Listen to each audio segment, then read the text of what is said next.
अस्सलाम वालेकुम क्लास 6। आज हमारा हिस्ट्री का जो लेक्चर है वो unit number 2 chapter number 3 writing के अबाउट है। और जिस तरह से हमने कल इस चैप्टर की बुक रीडिंग तो नहीं की थी, ऑब्जेक्टिव याद की थी।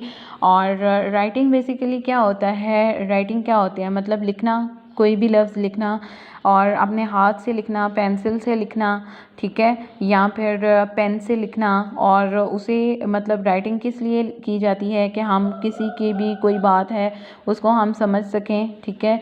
और राइटिंग की मतलब राइटिंग जो है वो डिफरेंट लैंग्वेजेस में होती है, ठीक है। तो यहाँ पे जिस हम राइटिंग की बात कर रहे हैं वो इंडस वैली सिविलाइजेशन की राइटिंग है। तो सबसे पहले हम स्टार्ट करते हैं, राइटिंग क्या होता है, लिखना।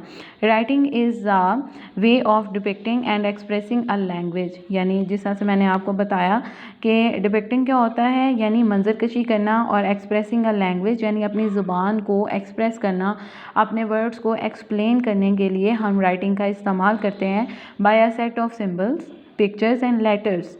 और अगर हम अपनी शॉर्ट फॉर्म में देखें तो हम सिंबल्स के थ्रू भी अपने एक्सप्रेशंस बता रहे होते हैं, पिक्चर से भी हम अपने मतलब बात को क्लियर कर सकते हैं, और लेटर्स के थ्रू भी, which can be physically written और ड्रॉन ऑन सम मटेरियल। और हमने राइटिंग किस पे करनी है, इसके लिए हमें मटेरियल की ज़रूरत होती है। मतलब पेपर हो सकता है, जैसे पुराने वक्तों में लोग जो हैं वो लीव्स पे भी लिखते थे, पत्तों पे लिखते थे, उसके अलावा लकड़ी के बोर्ड इस्तेमाल करते थे, और बहुत सारी ऐसी लेदर जो था उसको भी यूज़ करते थे लिखने के लिए, कपड़े को, फैब्रिक को यूज़ करते थे। तो इस तरह से बहुत सारा उनके पास मटेरियल होता था। तो the idea is that any other person who wishes should be able to recreate and understand what the writer intended to convey, यानी क्या आइडिया या क्या मैसेज हम तक राइटर जो है वो कन्वे करना चाहता है, तो वो अपनी राइटिंग के थ्रू हमें बताता है। In current times the material use for writing is usually paper. अब मौजूदा वक्तों में अगर हम अपना राइटिंग के लिए जो मटेरियल यूज़ करते हैं वो कौन सा होता है, वो पेपर होता है। But it can be stone, लेकिन पुराने वक्तों में स्टोन पे लिखा जाता था, जिस तरह से ये आपको पिक्चर में भी शो हो रहा है, यानी पत्थरों के ऊपर मुख्तलिफ शेप्स बना के, तो उससे भी अपनी बात जो है उसको क्लियर किया जाता था। लेदर पे लिखा जाता था और सम अदर मटेरियल या फिर इस तरह का कोई और मटेरियल इस्तेमाल किया जाता था। यूजेस ऑफ राइटिंग, यानी राइटिंग का जो इस्तेमाल है, तो some of the common uses of having a writing system is to communicate to someone who is not physically present with us, यानी ऐसा इंसान जो हमारे तक मौजूद ना हो, हमारे पास ना हो, तो उस तक हमने जब कोई बात पहुंचानी है तो हम राइटिंग का सिस्टम यूज़ करते हैं, ठीक है। तो आजकल तो अगर हम राइटिंग का देखा जाए तो हम मोबाइल फ़ोन्स भी यूज़ कर रहे हैं, ठीक है, टेक्स्ट मैसेजेस हैं, या फिर मल्टीमीडिया के थ्रू भी हम डिफरेंट अपना जो भी मैसेज होता है वो कन्वे कर सकते हैं।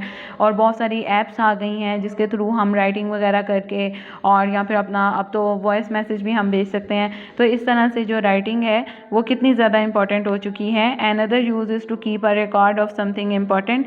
Even the history that comes to us comes from written records and drawn pictures. If there was no visual records of events, we should not have known our history the way we know it today. और इस तरह से history को भी हमने लिख के मतलब स्टोर किया हुआ है। अगर हमारे पास ये वाला रिकॉर्ड ना होता तो हमारी हिस्ट्री ना होती, ठीक है। कोई भी चीज़, कोई भी अहम चीज़ जो है उसका हम रिकॉर्ड रखते हैं राइटिंग के ज़रिए से। तो when we wish to convey instructions to someone in our absence, we can leave a set of written instructions and everyone who can read it will know what to do. Instructions manual with your computer और iPad is one such example. Instructions जो writing वगैरह लिखते हैं वो सिर्फ manual ही नहीं होती, यानी हाथों से ही नहीं हम लिख सकते।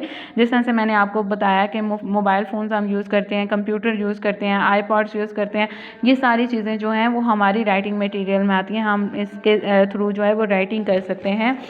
नेक्स्ट हमारे पास हेडिंग आती है इंडस वैली सिविलाइजेशन स्क्रिप्ट। और यहाँ पे जो इंडस वैली सिविलाइजेशन में किस तरह से राइटिंग स्टाइल किस तरह का चलता था, तो आप ये देख सकते हो कि वो किस तरह से पत्थरों पे शेप्स बना के लिखते थे। हमारे लिए तो ये बिल्कुल ही मतलब एक डिफरेंट सी चीज़ है, एक अलग सी चीज़ है। हम बिल्कुल भी इसको समझ नहीं सकते कि ये शेप्स जो हैं वो किस चीज़ को मतलब एक्सप्लेन कर रही हैं, किस चीज़ के अबाउट एक्सप्रेस कर रही हैं।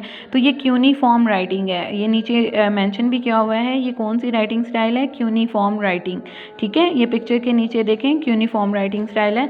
और when it comes to the history of writing, the Indus valley civilisation is a mystery as the language of this civilisation has still not been deciphered और अंडरस्टूड। यानी इनका जो इंडस वैली सिविलाइजेशन का जो राइटिंग स्टाइल था वो इतना ज़्यादा डिफरेंट था कि उसको हम ना तो डेसिफर्ड कर सकते थे, यानी मुश्किल इबारत को ना तो हम पढ़ सकते थे और ना ही अंडरस्टूड और ना ही उसको समझ सकते थे.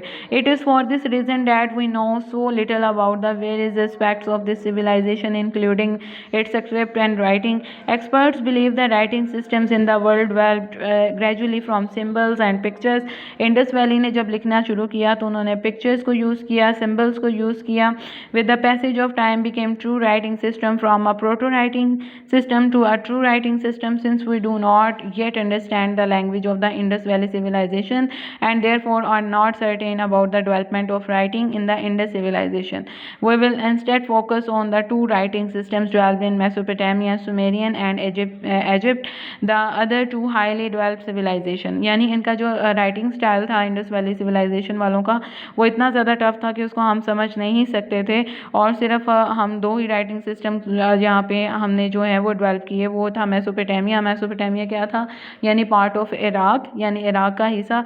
और सुमेरियन और इजिप्शियन जो राइटिंग सिस्टम था उसको हमने जाना. और डिड यू नो लास्ट पे आपको दिया होता है among the ancient civilisations of the Indus, Mesopotamia and Egypt. Indus was geographically the most widespread. इसको आपने जो है वो हाईलाइट करना है और बुक रीडिंग के दौरान आपने ये मुश्किल वर्ड्स जो हैं अपनी बुक में नोट करने हैं और इनको वर्ड्स को हाईलाइट भी करना है. ठीक है. और आज का जो आपका लेक्चर है उसमें यूनिट नंबर 2 चैप्टर नंबर 3 जो है उसकी हाफ बुक रीडिंग है, वर्ड्स मीनिंग है और शॉर्ट क्वेश्चन नंबर 1, 2, 3 और 4 है. तो अब आप अपने नोट्स की तरफ आएँ, अपने नोट्स ओपन करें. तो यहाँ पे हमारे पास राइटिंग वाले चैप्टर से शॉर्ट क्वेश्चन दिए हुए हैं, वो हम देखेंगे.